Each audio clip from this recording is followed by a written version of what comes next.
नमो अरियंताणं नमो सिद्धाणं नमो आयर्याणं नमो वज्झायाणं नमो लोये सबसाहुणं येषु पंच नमोकारो सबपापपणासनो मंगलाण्यं च सभेसिं परमं हवै मंगलम् परमं हवै मंगलम्। ओम शांति शांति शांति।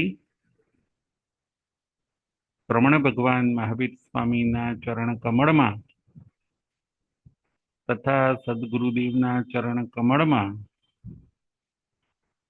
ઉપકારી સર્વ સંત સતીજીના ચરણ કમળમાં આપણા સૌના ભાવપૂર્વક અભિરામ કોટી કોટી વંદન।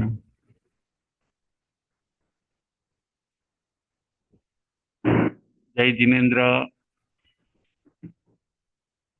તારીખ 20/5/25 ધર્મકથા। આજની આપણી કથાનું નામ છે સુવ્રત મુનિ અને વિવેકી શ્રાવક। સુવ્રત મુનિ અને વિવેકી શ્રાવક એ આજની કથાનું નામ છે। સુવ્રત મુનિની આજે આપણે કથા જોઈશું અને એના ઉપર એક વિવેકી શ્રાવક ની પણ આપણે કથા જોઈશું। ચંપા નગરીની અંદર એક સુવ્રત મુનિ હોય છે। એ સુવ્રત મુનિ ખૂબ ત્યાગી તપસ્વી અને વૈરાગી હોય છે।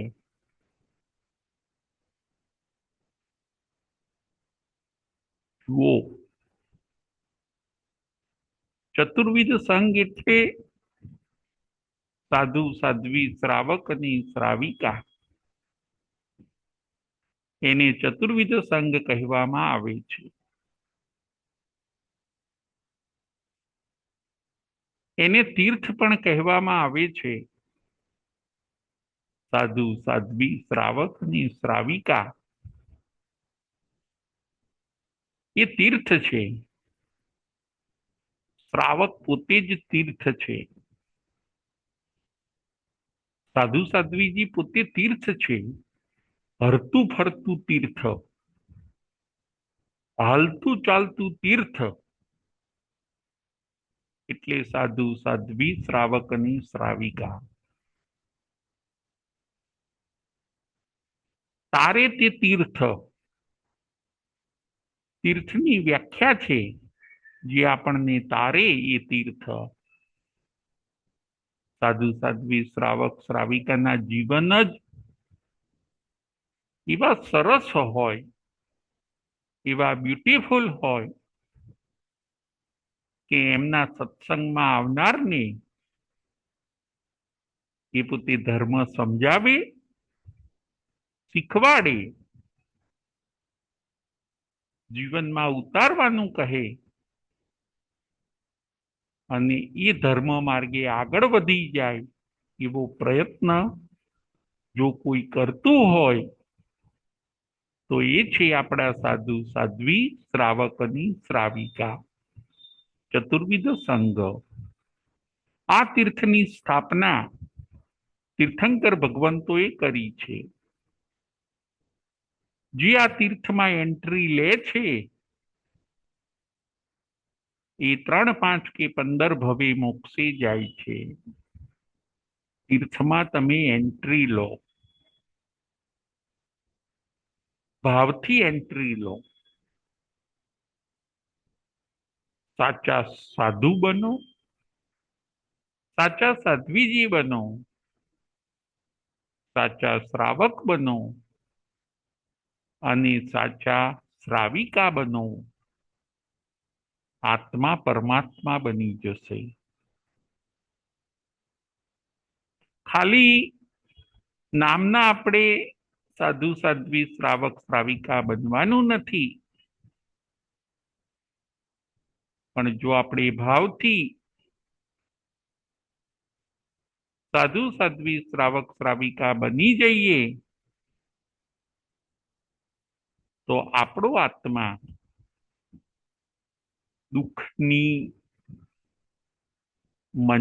દુઃખની જંજીરોને તોડીને મોક્ષની મંજિલ મેળવી શકે છે. દુઃખથી મુક્ત થવું છે તો તમે તીર્થમાં આવી જાઓ. તિર્યંચો પણ શ્રાવક અને શ્રાવિકા બને છે. અઢીદ્વીપની અંદર સંખ્યાતા અને અઢીદ્વીપની બહાર અસંખ્યાતા તિર્યંચ શ્રાવક શ્રાવિકા છે. મનુષ્યએ પ્રેરણા લેવા જેવી છે કે જો તિર્યંચ પણ શ્રાવક શ્રાવિકા બને છે તો આપણે પણ શ્રાવક શ્રાવિકા ચોક્કસ બનવું જોઈએ. હવે આપણે મોડું ન કરીએ. આવું શાસન મળ્યું છે, આવું સરસ મજાનું તીર્થ મળ્યું છે, એની અંદર આપણે સામેલ થઈ જઈએ, એની અંદર આપણે સમર્પિત થઈ જઈએ. અનંતકાળથી ચાલી આવતી આત્માની રખડપટ્ટીનો અંત લાવી દઈએ. આ સંકલ્પ આપણે કરવાની જરૂર છે. તારે તે તીર્થ તમને તારી દેશે. તીર્થનું મહત્વ સમજો, તીર્થનો મહિમા સમજો, તીર્થનું આલંબન લો, તીર્થની અંદર તમે એન્ટ્રી લો. નમો તીર્થસ્સ, એવા તીર્થને હું નમસ્કાર કરું છું. સાધુ સાધ્વી શ્રાવકની શ્રાવિકા એમના જીવન, એમનો આત્મા જ તીર્થ છે. એ તીર્થના ઘાટે જઈને તમે જ્ઞાનના વારીથી સ્નાન કરો. મિથ્યા માન્યતાઓને વશ કરી કાઢો. વ્રતોને ગ્રહણ કરી ચારિત્રને અપનાવો. પ્રમાદ અને આળસને દૂર કરીને સ્વાધ્યાય અને ધ્યાનમાં લાગી જાઓ. આત્મા પરમાત્મા બને જ છૂટકો થશે. આપણે આત્માને શું બનાવવો છે? આપણે આત્માને પરમાત્મા બનાવવો છે. આવું સરસ મજાનું તીર્થ આપણને મળ્યું છે તો આપણે તીર્થની અંદર એન્ટ્રી લઈ લઈએ. સાધુ સાધ્વી શ્રાવકની શ્રાવિકા એ જંગમ તીર્થ છે. એને તમે કોઈ ઓર્ડિનરી વ્યક્તિ ન સમજો. એ કોઈ સામાન્ય માણસ નથી, પરંતુ ઊંચામાં ઊંચી વ્યક્તિઓ જો કોઈ હોય જેને તીર્થ કહેવામાં આવ્યું, તીર્થની જેને ઉપમા આપવામાં આવી, સાક્ષાત તીર્થ ગણવામાં આવ્યું, એવી એ વસ્તુઓ છે, એવી એ વ્યક્તિઓ છે સાધુ સાધ્વી શ્રાવકની શ્રાવિકા. એનો અનાદર આપણે ન કરીએ, એની ઉપેક્ષા ન કરીએ, પરંતુ એમનો આદર બહુમાન સત્કાર કરીને આપણે પણ આપણા આત્માના મેલને દૂર કરીએ, આપણા મનના મેલને દૂર કરીએ. તરવું હોય, જો ભવસાગરથી તરવું હોય, તો આ તીર્થનું તમે આલંબન લો. આ તીર્થ તમને તારી દેશે, આ તીર્થ તમને ઉગારી દેશે, એવો તમે વિશ્વાસ રાખો. નમો તીર્થસ્સ. હું તીર્થને નમસ્કાર કરું છું. ચંપા નગરીની અંદર સુવ્રત મુનિ નામે સાધુ હોય છે. એ મહાતપસ્વી હોય છે, ત્યાગી અને વૈરાગી હોય છે, ઊંચા સાધુ હોય છે. માંસ ખમણના પારણી માંસ ખમણ કરે.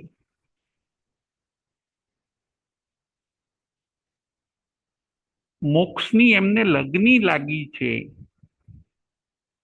એવા સુવ્રત મુનિ માંસ ખમણના પારણી વહોરવા માટે નીકળે છે. માંસ ખમણના પારણી પોતે વહોરવા માટે નીકળ્યા. આજે માંસ ખમણનું પારણું છે. રસ્તામાં અમુક મહોત્સવ હોય છે, અને એ મહોત્સવની અંદર સિંહ કેસરિયા લાડુની પ્રભાવના થઈ હોય છે. લાડુનું નામ હોય છે સિંહ કેસરિયા લાડુ. એ મહોત્સવની અંદર સિંહ કેસરિયા લાડુની પ્રભાવના થઈ હોય છે. દરેક જણ સિંહ કેસરિયા લાડુની ના વખાણ કરે, એના ગુણગાન કરે, અને આ શબ્દો સુવ્રત મુનિ સાંભળે છે. સુવ્રત મુનિને પણ એમ થઈ ગયું કે હું પણ આજે સિંહ કેસરિયા લાડુ વહોરું, હું પણ આજે ગુચરીની અંદર સિંહ કેસરિયા લાડુ વહોરું. બીજું કંઈ મારે વહોરવું નથી. સુવ્રત મુનિ એવો અભિગ્રહ કરે છે.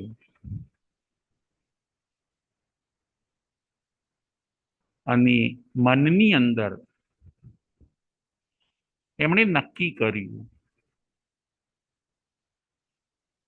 જ્યારે સિંહ કેસરિયા લાડુના ગુણગાન સાંભળ્યા, એના વખાણ સાંભળ્યા, એટલે આ મુનિને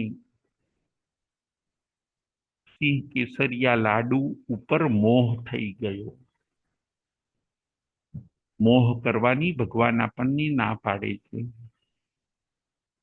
મોહ આપણને શું કરે છે કે મારે છે. મોહના કારણે જીવ હેરાન પરેશાન થાય છે. પરંતુ આ મુનિને સિંહ કેસરિયા લાડુ ઉપર મોહ થઈ ગયો. જુઓ, પોતે સાધુ છે, પાછા બહુ ઊંચા સાધુ છે, તપસ્વી સાધુ છે, છતાં પણ ઘણીવાર નિમિત્તો એવા બને છે કે સમર્થ વ્યક્તિને પણ નિમિત્તો હલબલાવી મૂકે છે. આ મુનિને લાડુનો મોહ થઈ ગયો. હવે તો લાડુ જ ખાવા છે. સંસારી આત્માઓની કેટલી બધી વસ્તુઓ ઉપર મોહ હોય છે, અને એ મોહના કારણે આપણે હેરાન અને પરેશાન થતા હોઈએ છીએ. મોહ જેટલો વધારે એટલી જીવને તકલીફ વધારે પડતી હોય છે. સંસારી જીવોને શેના ઉપર મોહ હોય છે? તો કે સંસારી જીવોને પુત્ર, પરિવાર, પૈસો, ધન દોલત, ખાવા પીવાની વસ્તુઓ ઉપર એમને મોહ હોય છે. મોહ પૂરો ન થાય તો ગુસ્સો આવે છે. મોહને પૂરો કરવા માટે મોહના સાધનોનો જીવ પરિગ્રહ ભેગો કરે છે. મોહનીય કર્મ ક્ષય થઈ જાય પછી જીવને મોક્ષ મળે છે. જેને મોક્ષે જવું હોય એને મોહનીય કર્મનો ક્ષય કરવો પડે છે. એ વગર મોક્ષે જઈ શકાતું નથી. જેને મોક્ષે જવું હોય એને રાગ દ્વેષનો ક્ષય કરવો પડે છે. એ સિવાય મોક્ષે જઈ શકાતું નથી. રાગ દ્વેષનો ક્ષય કરો. ભગવાન કહે છે પ્રેમ, મૈત્રી, કરુણા અને વાત્સલ્યને વિકસાવો. રાગદ્વેષ કરવાની ના પાડે છે ભગવાન, પણ પ્રેમ, વાત્સલ્ય, મૈત્રી દરેક જીવો પ્રત્યે કરવાની ભગવાન આપણને સલાહ આપે છે. એમાં ના નથી પાડતા. પ્રેમ, મૈત્રી, વાત્સલ્ય કરવાથી તો તમે આત્માનો વિકાસ કરી શકશો અને મોક્ષે જઈ શકશો. પરંતુ જો રાગદ્વેષ કરશો તમે તો આત્માનો વિકાસ કરવાના બદલે આત્માના ગુણોની તમે હાનિ કરશો. મુનિને લાડુ ઉપર મોહ થઈ ગયો. એક શ્રાવકના ઘરે જાય છે. સુવ્રત મુનિની આપણે કથા જોઈએ છીએ. સુવ્રત મુનિ એક શ્રાવકના ઘરે જાય છે. ઘરમાં પ્રવેશ કરીને બોલે છે ધર્મ લાભ. શ્રાવક પોતે ઘરની જાત જાતની અને ભાત ભાતની વસ્તુઓ થાળમાં લઈ આવે છે. દરેક વાનગીઓ બતાવે છે. પરંતુ સુવ્રત મુનિ કોઈ વાનગી લેતા નથી. કારણ કે એમણે તો મનમાં નક્કી કર્યું હોય છે કે મારે જે મોદક છે, સિંહ કેસરિયા લાડુ, એ જ વહોરવાનું, બીજું કંઈ નહીં વહોરવાનું. મુનિએ અભિગ્રહ કર્યો હોય છે. અભિગ્રહ એટલે એ તમે કોઈને કહી ન શકો. એ તમારે મનમાં જ રાખવો પડે. જો અભિગ્રહ પૂરો થાય તો તમે વસ્તુને વહોરી શકો. અન્યથા અભિગ્રહ પૂરો ન થાય તો તમારે એ ઘર છોડીને બીજા ઘરે જવાનું. સુવ્રત મુનિએ આવો અભિગ્રહ કર્યો હોય છે કે મને સિંહ કેસરિયા લાડુ મળશે તો જ હું પોતે વહોરીશ. અનેક વાનગીઓ બતાવવા છતાં સુવ્રત મુનિ વહોરતા નથી.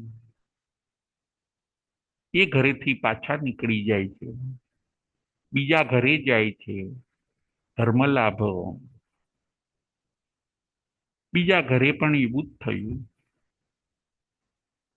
ઘણી બધી વાનગીઓ વહોરાવા છતાં, ઘણી બધી વાનગીઓ હોવા છતાં અભિગ્રહ પૂરો ન થતો હોવાથી સુવ્રત મુનિ ત્યાંથી નીકળી જાય છે.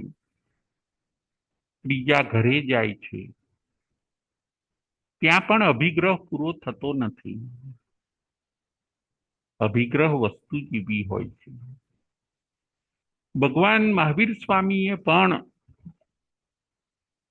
એક નહીં, બે નહીં, ત્રણ નહીં, 13 બોલનો અભિગ્રહ કર્યો હોય છે કે જો મારા 13 બોલ પૂરા થશે તો જ હું ગોચરી પાણીને વહોરીશ. ભગવાન મહાવીર સ્વામીએ ખુદ 13 બોલનો અભિગ્રહ કર્યો હોય છે. અભિગ્રહ એટલે ચેલેન્જ.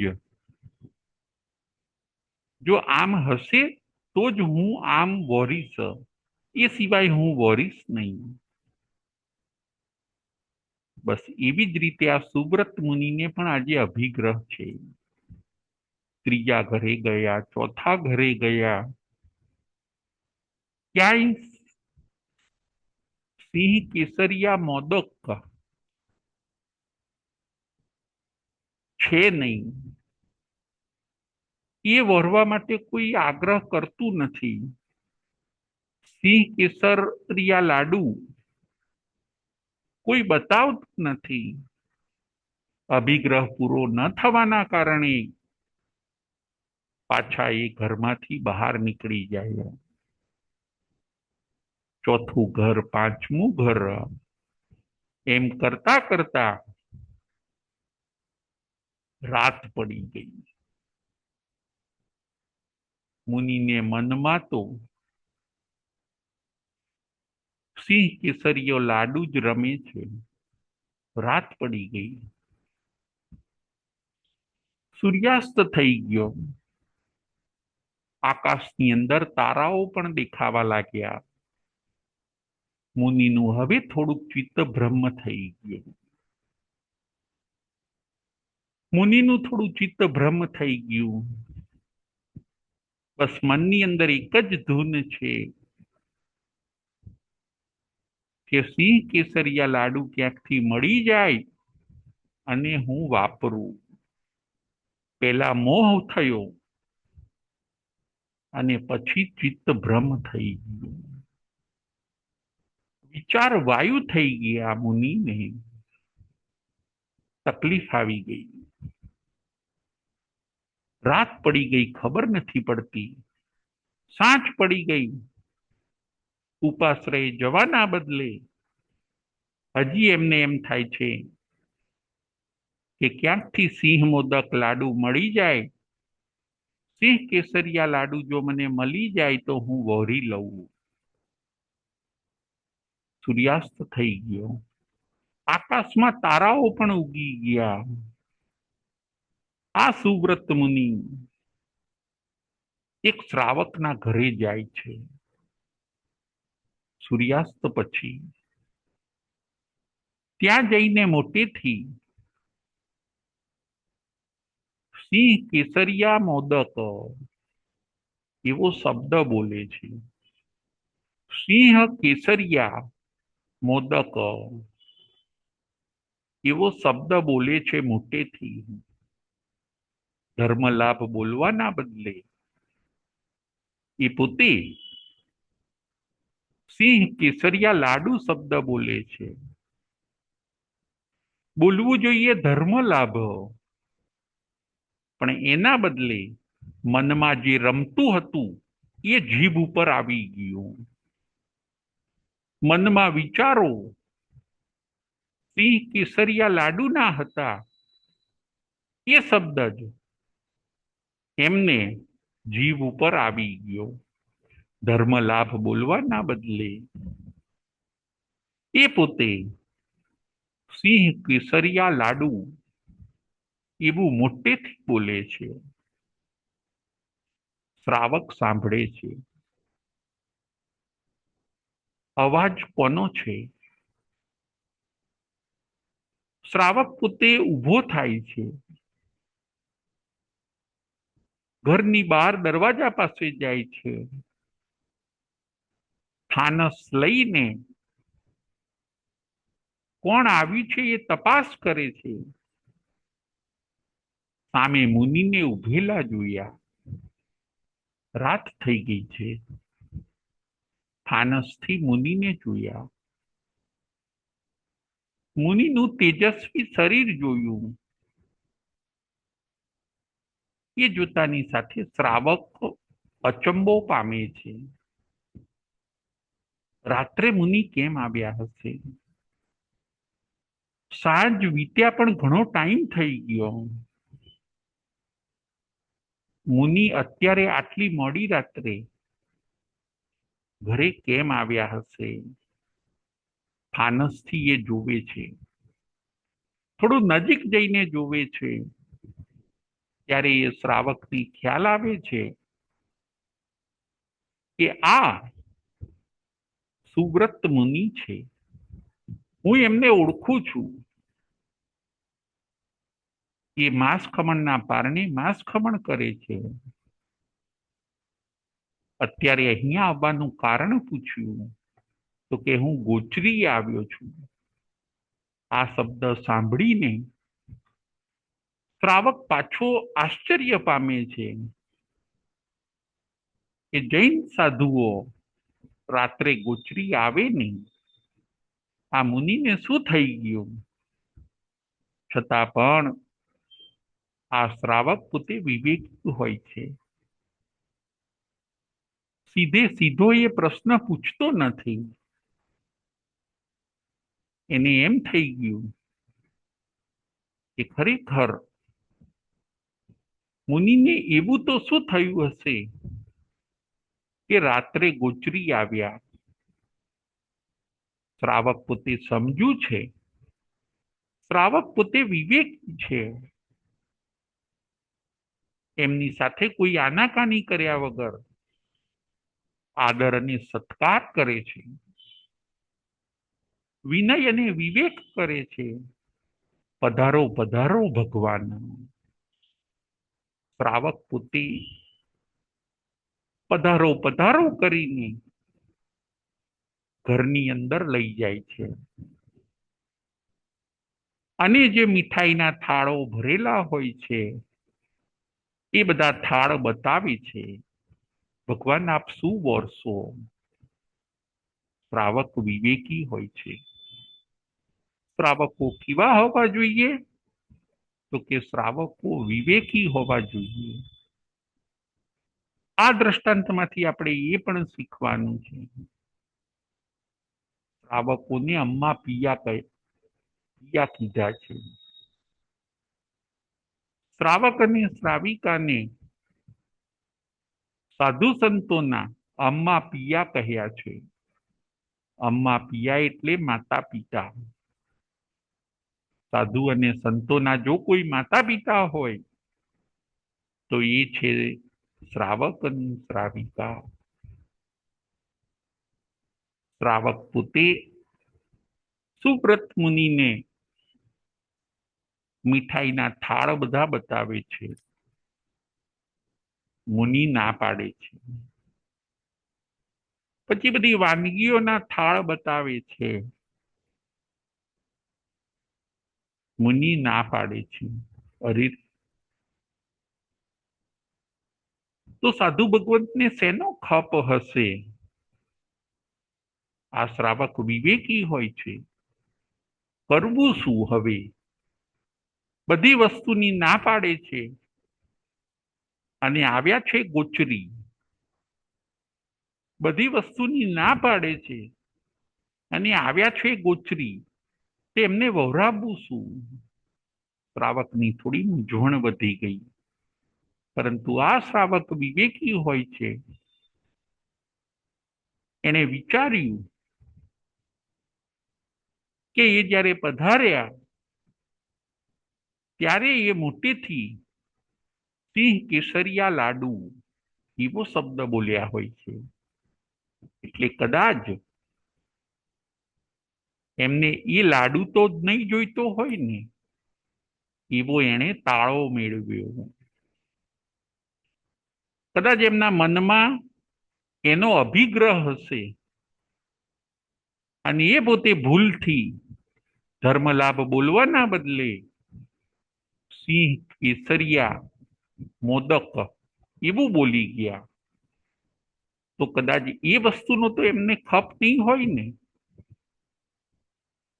એને તાળો મેળવ્યો, આ શ્રાવકે તાળો મેળવ્યો અને પછી તરત જ એ પોતે અંદર ગયો અને સિંહ મોદક લાડુથી ભરેલો જે થાળ હોય છે એ લઈ આવે છે અને સુવ્રત મુનિ પાસે ધરીને કહે છે કે ભગવાન, આ તમે વોરશો, આ સિંહ મોદક લાડુ છે.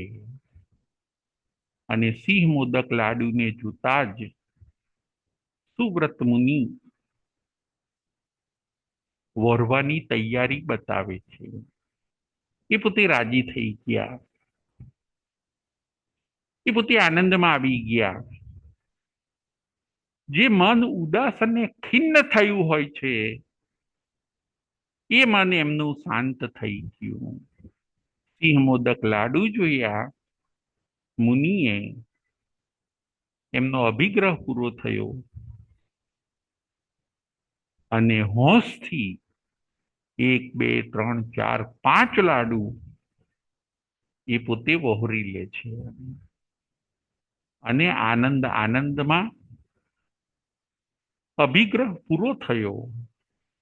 હવે ગોચરી લઈને બહાર નીકળે છે. શ્રાવક વિવેકી હોય છે. શ્રાવક વિચારે છે કે આવા ઊંચા સાધુ રાત્રે ગોચરી લઈ જાય છે અને રાત્રે જો એ વાપરશે એમના મહાવ્રતનો ભંગ થશે, એમના આત્માનું બગડી જશે. માટે મારે કંઈક બુદ્ધિ દોડાવવી જોઈએ કે એ પોતે રાત્રિ ભોજનથી અટકે. એટલે આ વિવેકી શ્રાવકો તરત જ સુવ્રત મુનિને કહે છે કે હે ભગવાન, તમે 1 મિનિટ મારા માટે થોભી જાઓ. મારો એક પ્રશ્ન છે, એનો તમે મને જવાબ આપો. શું છે પ્રશ્ન? વિવેકી શ્રાવક પોતે કહે છે કે હે ભગવાન, મેં પોરસી કરી છે.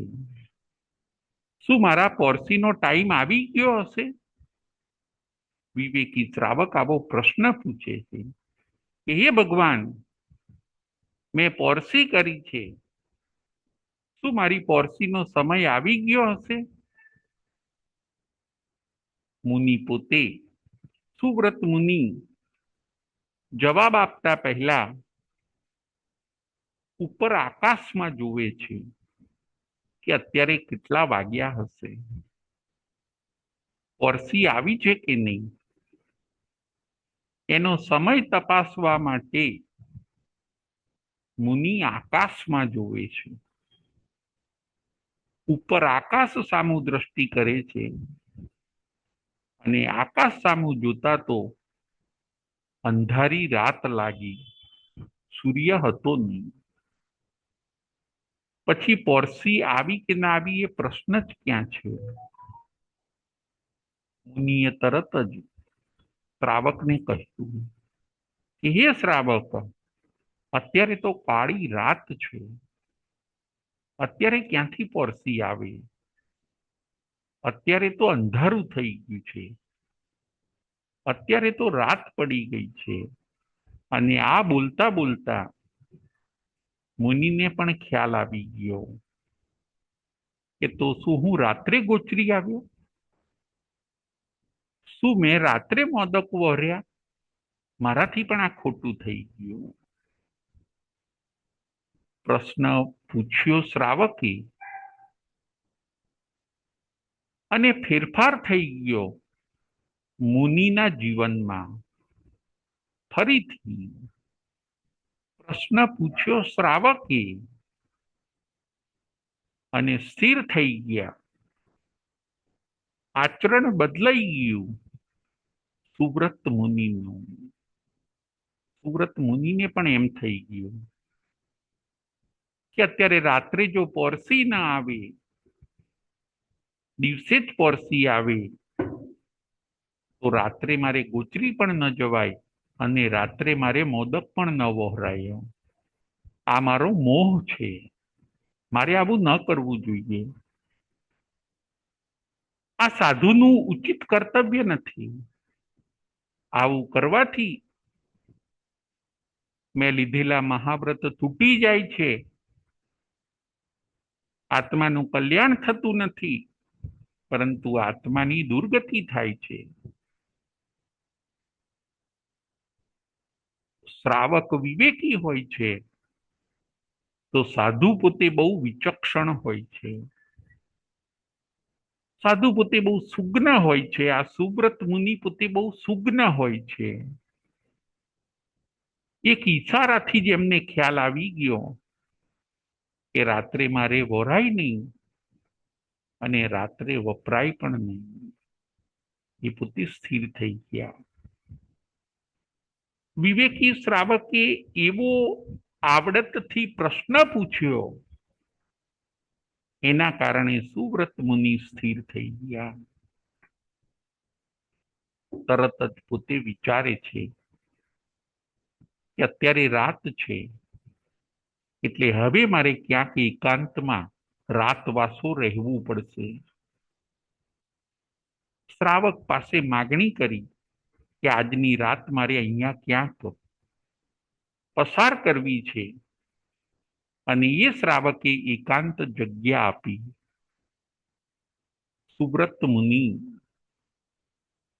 રાતવાસો એ એકાંત જગ્યામાં રહે છે. કાવસગ, ધ્યાન. આજે જુઓ, પારણું થયું નહીં. માંસખમણના તપસ્વી હોય છે. વિચાર વાયુ થવાના કારણે, ચિત્તભ્રમ થવાના કારણે અને સિંહ કેસરિયા લાડુના મોહમાં ને મોહમાં આખો દિવસ પસાર થઈ ગયો. આજે પારણું થયું નહીં. છતાં પણ મુનિ પોતે બગડેલી બાજીને સુધારી લે છે. બગડ્યું તે ભલે બગડ્યું, પરંતુ હવે એ બાજીને હું સુધારી લઉં. બગડેલી બાજીને સુલટાવી દે છે. એક સૂની જગ્યાની અંદર પોતે રાતવાસો રહે છે. આત્મધ્યાન, સાધના, મૌન, એમાં આખી રાત પસાર કરી. સવાર પડે છે, સૂર્યોદય થાય છે. મુનિ પોતે પ્રતિક્રમણ અને પ્રતિલેખન કરીને હવે લાડુને ક્યાં લાડુને ક્યાં વોસરાવવા જવું એ પોતે વિચારે છે. રાત્રે વોરેલું દૂષિત ગણાય, એ વાપરી ન શકાય. એ સદાચાર નથી, પરંતુ એ દુરાચાર છે. એટલે રાત્રે જે એમણે મોદક વહોર્યા હોય છે, સિંહ કેસરિયા લાડુ, એને હવે એ પરઠવવા માટે જાય છે. એ પોતે જો વાપરે તેમણે બહુ મોટું પ્રાયશ્ચિત લેવું પડે. એટલે એ પોતે હવે આ લાડુને પરઠવવા માટે જાય છે. આનાથી તો મારો મોહ બળવત્તર થયો તો. હવે આ લાડુને હું ક્યાંય એકાંતે જઈને એને પરઠવી દઉં. સુવ્રત મુનિ હાથમાં ભિક્ષાપાત્ર લઈને લાડુને પરઠવવા માટે જાય છે. એકાંત સ્થાને જઈને એ લાડુના ચૂરા કરે છે. હાથમાં એક એક લાડુ લઈને એના ચૂરા કરે છે. અને એ લાડુના ચૂરા કરતા કરતા એમના ઘાતી કર્મના પણ ચૂરા થઈ જાય છે. શાસ્ત્રકાર કહે છે, લાડવાની ના ચૂરા કરતા કરતા એમનો કર્મ ક્ષય થઈ જાય છે. કારણ કે મુનિ અનાસક્ત હોય છે. મુનિ રાગના વિજેતા હોય છે. મુનિએ મોહને માર્યો હોય છે. એટલે લાડવાનો ભૂક્કો કરતા કરતા એમના ઘનઘાતી કર્મનો પણ ભૂક્કો થઈ જાય છે. અને એ મુનિ સુવ્રત મુનિ કેવળ જ્ઞાન અને કેવળ દર્શનને પામે છે. એકવાર મોહમાં તો જતા રહ્યા, પરંતુ થોડી ક્ષણોમાં જ એ પોતે મોહમાંથી બહાર નીકળી જાય છે. લાડુના ભૂક્કા કરતા કરતા કર્મના પણ એમણે ભૂક્કા કરી દીધા. કેવળ જ્ઞાન કેવળ દર્શન પ્રાપ્ત કર્યું અને એમણે વિતરાગતાને મેળવી લીધી. આ દ્રષ્ટાંત આપણને એમ કે છે કે કેવો વિવેકી શ્રાવકો કે એણે મુનિને સ્થિર કર્યા. પોરસીનો એવો સરસ પ્રશ્ન પૂછ્યો કે મુનિને ભાન થઈ ગયું કે અત્યારે દિવસ નથી પણ રાત છે, અને રાત હોવાના કારણે મારે ગોચરી જવાય નહીં અને લાડુ વહોરાય નહીં. આજની આપણી કથાનું નામ છે સુવ્રત મુનિ અને વિવેકી શ્રાવકો. શ્રાવક કેવા હોવા જોઈએ? તો કે શ્રાવક વિવેકી હોવા જોઈએ. સાધુ સંતોનું છઠ્ઠું ગુણસ્થાનક છે અને શ્રાવકનું પાંચમું ગુણસ્થાનક છે. આપણે સાચા શ્રાવક છીએ કે નહીં એ આપણે તપાસ કરવાની છે. આપણામાં શ્રાવકપણું કેટલા ટકા છે એ પણ આપણે તપાસવાનું છે. જો સુગ્ન અને વિવેકી એવા પેલા શ્રાવકે સુવ્રત મુનિને સ્થિર કર્યા, વ્રતોથી પડતા બચાવ્યા. એટલું જ નહીં, એમને સાધના આરાધનામાં સ્થિર કરીને છે કેવળ જ્ઞાન કેવળ દર્શન સુધી પહોંચાડ્યા. શ્રાવકોની પણ જવાબદારી છે. સંત સતીજીને સાચવવાની જવાબદારી કોની છે? તો શ્રાવક અને શ્રાવિકાની છે. આજની પરિસ્થિતિ બદલાતી જાય છે અને બગડતી જાય છે. ફરીથી આજની પરિસ્થિતિ બદલાતી જાય છે અને બગડતી જાય છે. આજે શ્રાવક અને શ્રાવિકા નામના રહ્યા છે. ઉપાશ્રયો આજે ખાલી છે. વ્યાખ્યાનની અંદર સંખ્યા ઓછી છે. સંતોને સાચવવામાં, સતીજીઓને સાચવવામાં જે ધ્યાન અપાવવું જોઈએ એ ધ્યાન અપાતું નથી. સંત સતીજીને સાચવી લો. એમને આપેલું સુપાત્ર દાન અને એમની કરેલી સેવા આપણને અનંતી કર્મ નિર્જરા કરાવે છે અને કેટલું પુણ્ય બંધાવે છે. સંત સતીજીને આપણે સાચવવાના છે. સંત સતીજીને સાચવવાની જવાબદારી શ્રાવક અને શ્રાવિકાની છે. સંત સતીજી એમનો સંયમ ક્યારે પાળી શકશે? જો શ્રાવક અને શ્રાવિકા એમને પડાવશે તો.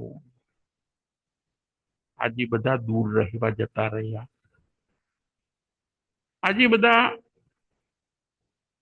13મો માળ, 14મો માળ, 15મો માળ સંત સતીજી લિફ્ટનો ઉપયોગ ન કરી શકે. સંત સતીજી ઉપર વરવા ન આવી શકે.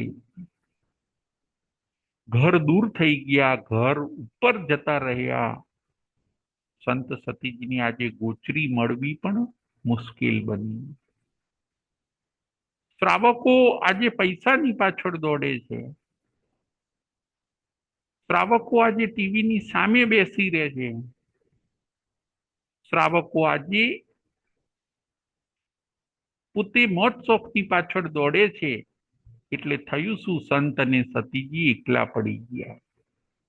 સંત સતીજીની સાથે રહો.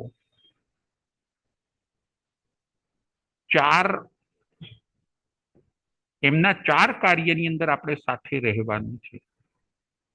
શ્રાવક અને શ્રાવિકાએ સંત સતીજીના 4 કાર્યમાં આપણે સાથે રહેવાનું છે.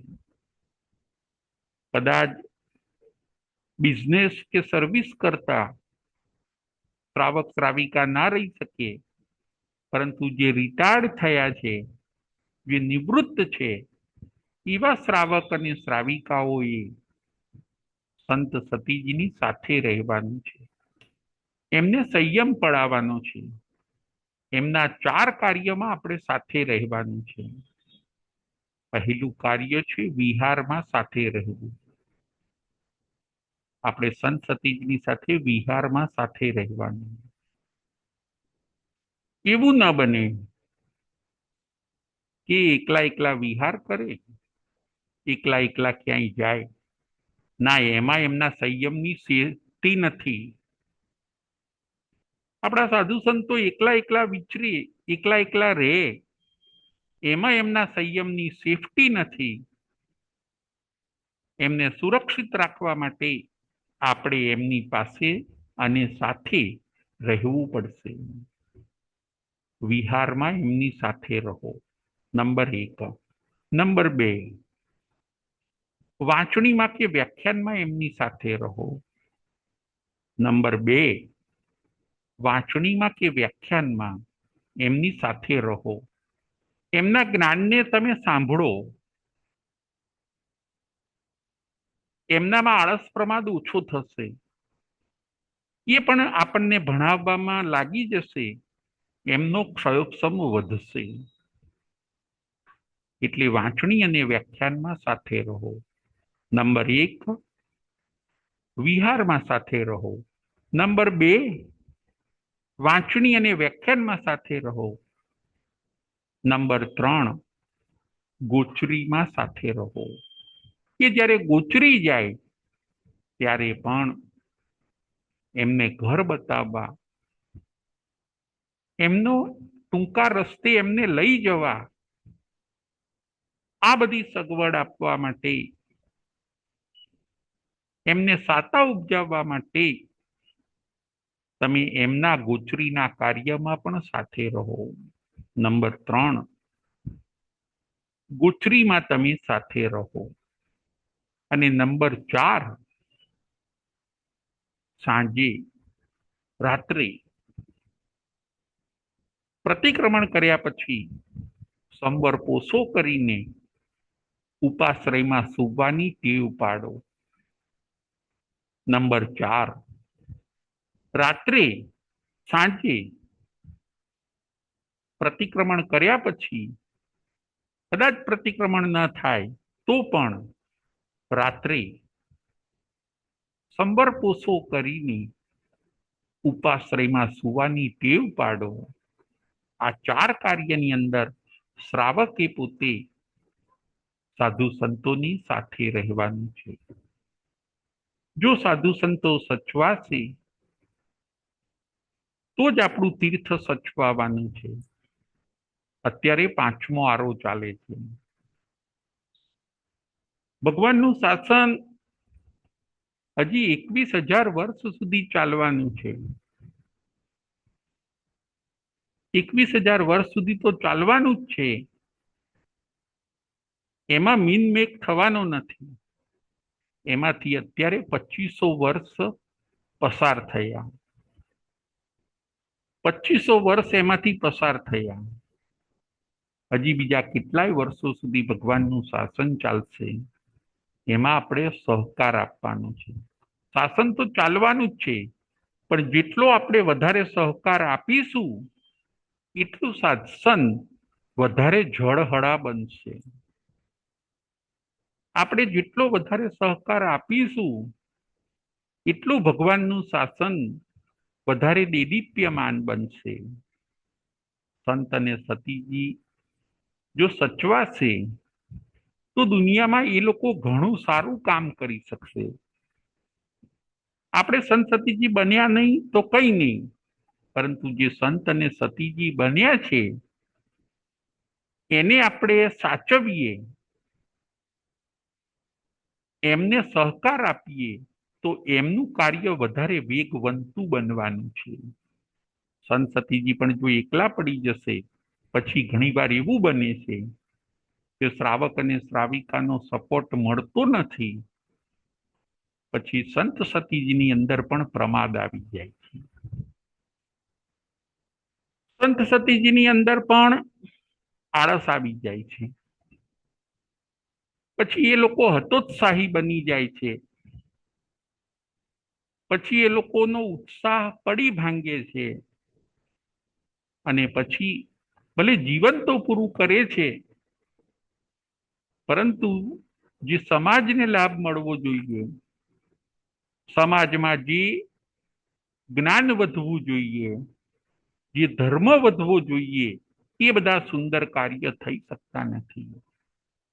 શ્રાવક અને શ્રાવિકા જો સાધુ સંતોની સાથે ને સાથે હશે તો સાધુ સંતો સરસ મહાવ્રત પાડશે, એમનામાં શિથિલાચાર પ્રવેશ નહીં પામે. પરંતુ જો શ્રાવક અને શ્રાવિકાની દેખરેખ નહીં હોય તો સાધુ સંતોનો આચાર શિથિલ બની જાય છે. ધીરે ધીરે એમના મહાવ્રત ભાંગવા લાગે છે. આપણે પણ સરસ આવા લીધેલા સંયમ જીવનને સચવાવામાં નિમિત્ત બનવાનું છે. સાધુ સંતોના સંયમ જીવનને સચવાવામાં, સાચવવામાં આપણે પણ નિમિત્ત રૂપે બનવાનું છે. વાત આપણે ચાલતી હતી સુવ્રત મુનિ અને વિવેકી શ્રાવકની. જો પેલો વિવેકી શ્રાવકે સુવ્રત મુનિને સ્થિર કર્યા અને છેક કેવળ જ્ઞાન સુધી પહોંચાડી દીધા, બસ એવી જ રીતે આપણે પણ આપણા સાધર્મિકોને સ્થિર કરવાના છે. ધર્મ પામેલા આપણા માતા પિતા હોય, આપણા સગા સ્નેહી હોય, એ બધાને જ્યારે ધર્મથી વિમુખ થતા હોય ત્યારે એમને ઠપકો આપ્યા વગર પ્રેમથી એમને સારા માર્ગે સ્થાપિત કરવાના છે. એ આ કથાનો સાર છે. વિવેકી શ્રાવક સુવ્રત મુનિને સ્થિર કરે છે. રાજ્યમતી પણ રથ નેમીને સ્થિર કરે છે. સતી રાજ્યમતીની પણ વાત આવે છે. એ કોને સ્થિર કરે છે? તો સતી રાજ્યમતી રથ નેમીને સ્થિર કરે છે. ભગવાન મહાવીર સ્વામી મેઘકુમારને સ્થિર કરે છે. એ પણ ધર્મથી વિમુખ બન્યા હોય છે. મેઘકુમાર પણ ધર્મથી વિમુખ બન્યા હોય છે. સવારે એ રજોહરણ મોપતિ ભગવાન મહાવીર સ્વામીને પાછા આપવા માટે આવે છે અને ભગવાન એમના ભાવોને જાણીને મેઘકુમારને સમજાવે છે, સ્થિર કરે છે અને મેઘકુમાર સ્થિર પણ થઈ જાય છે. ધર્મની અંદર એકાવતારી બની જાય છે. રથનેમી દીક્ષા લીધી છે. રાજ્યમતીને કહે છે કે આપણે સંસારમાં જતા રહીએ. રાજ્યમતી એમને સમજાવે છે કે આવું કરાય નહીં. આપણે કેટલા બધા મોક્ષની નજીક છીએ, તમે સમજો. રાજ્યમતીના વચનોથી રથનેમી પણ સ્થિર થઈ જાય છે. જે ધર્મથી વિમુખ થઈ ગયા હોય છે એ હવે ધર્મની સન્મુખ થઈ જાય છે. આવા તો અનેક દ્રષ્ટાંતો છે. જેમ સુવ્રત મુનિને વિવેકી શ્રાવકે સ્થિર કર્યા, રથનેમીને રાજ્યમતી સ્થિર કરે છે, મેઘકુમારને ભગવાન મહાવીર સ્વામી સ્થિર કરે છે. એમ દરેક શ્રાવકનું એવું કર્તવ્ય બને છે, દરેક શ્રાવિકાનું એવું કર્તવ્ય બને છે કે એ પોતે તીર્થની અંદર પ્રવેશ પણ મેળવે, સાધુ સંતોની સેવા કરે, એમની સાથે રહે અને એમને સંયમ પડાવવામાં એ પોતે સહકાર આપે.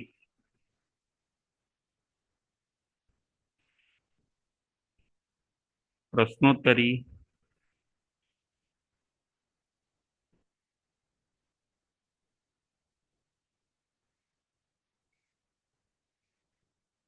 મોદકનું નામ શું હોય છે? પ્રશ્ન નંબર 1. મોદકનું નામ શું હોય છે? લાડુનું નામ શું હોય છે? સંગીતાબેન મહેતા.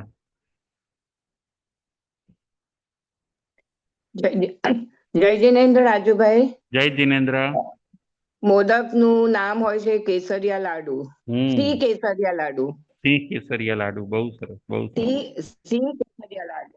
સિંહ કેસરિયા લાડુ બરાબર છે. બહુ સરસ. હવે બીજો પ્રશ્ન. તીર્થમાં કોણ કોણ આવે છે?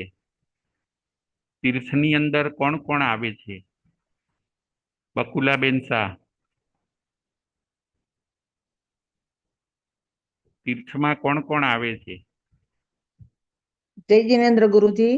જય જિનેન્દ્ર. તીર્થમાં સાધુ, સાધ્વી, શ્રાવક ને શ્રાવિકા 4 તીર્થ. બહુ સરસ, બહુ સરસ. હવે આગળનો પ્રશ્ન. શ્રાવકનું ગુણસ્થાનક કયું છે? શ્રાવકનું ગુણસ્થાનક કયું છે? પ્રિયેશભાઈ. જય જિનેન્દ્ર. જય જિનેન્દ્ર. શ્રાવક 7મા ગુણસ્થાને હોય છે. શ્રાવકનું ગુણસ્થાનક છઠ્ઠું. પાંચમું સોરી. શ્રાવકનું પાંચમું અને સાધુનું છઠ્ઠું. બરાબર. શ્રાવકનું પાંચમું અને સાધુનું છઠ્ઠું હોય છે. હવે આગળ. કઈ 4 બાબતમાં મુનિની સાથે આપણે રહેવાનું હોય છે? કઈ 4 બાબતમાં મુનિની સાથે આપણે રહેવાનું હોય છે? પ્રિયેશભાઈ. જય જિનેન્દ્ર. જય જિનેન્દ્ર. શ્રાવક શ્રાવિકા 4 કાર્યમાં સાધુ સંતોની સાથે રહેવું જોઈએ. પહેલું છે વિહારમાં સાથે રહેવું જોઈએ. બીજું વાંચણીમાં કે વ્યાખ્યાનમાં સાથે રહેવું જોઈએ. ગોચરીમાં સાથે રહેવું જોઈએ અને સાંજે રાત્રે પ્રતિક્રમણ કર્યા પછી ઉપાશ્રયમાં સુવાની ટેવ પાડવી જોઈએ. બહુ સરસ, બહુ સરસ, બહુ સરસ. હવે આગળનો પ્રશ્ન.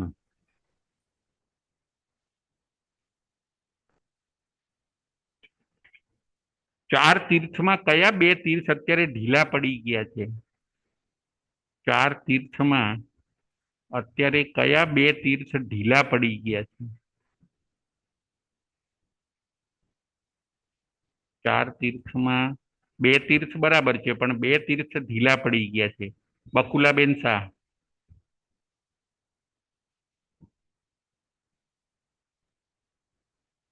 જય જિનેન્દ્ર ગુરુજી. જય જિનેન્દ્ર. શ્રાવક અને શ્રાવિકા ઢીલા પડી ગયા છે. બહુ સરસ, બહુ સરસ. અત્યારે કયો આરો ચાલે છે? અત્યારે કયો આરો ચાલે છે?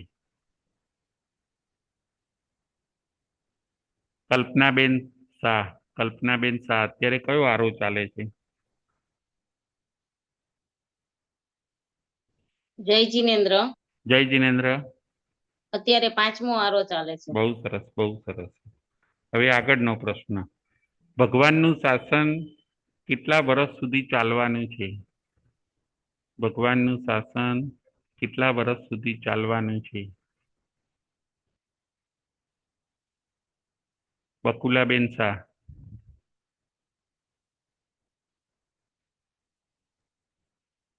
જય જિનેન્દ્ર ગુરુજી. જય જિનેન્દ્ર. 21,000 વર્ષ સુધી. બહુ સરસ, બહુ સરસ. ઓકે. હવે આગળનો પ્રશ્ન. વિવેકી શ્રાવક કોને સ્થિર કરે છે? આજની કથામાં હોય છે ને, વિવેકી શ્રાવક કોને સ્થિર કરે છે? કયા મુનિને સ્થિર કરે છે? શીલાબેન શાહ. વિવેકી શ્રાવક કયા મુનિને સ્થિર કરે છે? શીલાબેન શાહ. જય જિનેન્દ્ર સાહેબ. જય જિનેન્દ્ર. શ્રાવક મુનિ સુવ્રત સ્વામીને એ કરે છે. આપણે બહુ સરસ, બહુ સરસ.